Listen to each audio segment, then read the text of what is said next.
The first time kasi close with sa mata eh. Tapos pangalawa naman, hindi ko naman siya parang binangga or anything.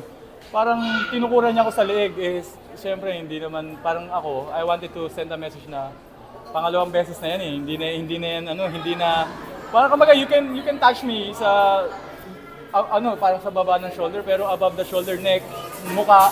So medyo for me, sobra na. So ayoko nang gawin niya lang ulit yung Kaya kinonfront ko talaga din siya. Sabi niya naman, parang... Hindi daw niya sinasadya. Paano mo hindi sinasadya? Sa ibabaw ng pwede naman dito lang sa katawan or sa kamay. Pero sabi ko, nung after namin ma-technical, sabi ko, wag niya na lang gawin. Sabi ko, laro lang ng maayos. Sabi ko, hindi naman ako nakikipagtiraan or nakikipagpisikalan sa, naglalaro lang naman ako ng maayos. So, ayun lang ayoko na mangyari. Parang may mga cheap shots, dirty plays. So, di ba? Maganda yung laban. So, hindi naman na kailangan lumaban. Turon ba kayo ng chance mag-usap after ng game? Kanina, during the warm-up, sabi niya, kung okay lang daw ako. Sabi ko, okay lang, walang problema.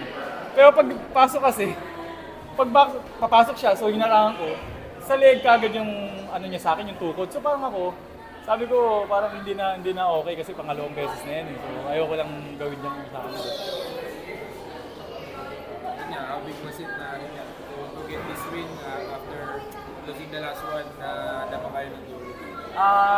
Yun nga, heartbreaking loss yung last game. So, parang it's a relief na nakuha namin yung win today. Pero ayun nga, dami pa rin talagang lapses tayo na mali.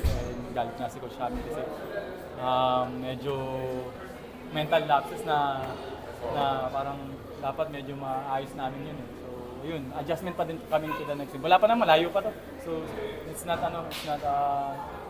wala pa yung nakukuha namin.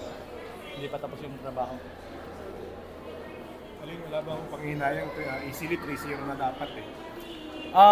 Wala na tayong magagawa dun eh. Kung ang magagawa mo lang yung mag-focus in the present and moving forward. Yun nga, kinausap ko sa kinausap ko yung mga teammates ko, may personal message ko sila, sabi ko, okay na yun, wala na tayong magagawa dun eh.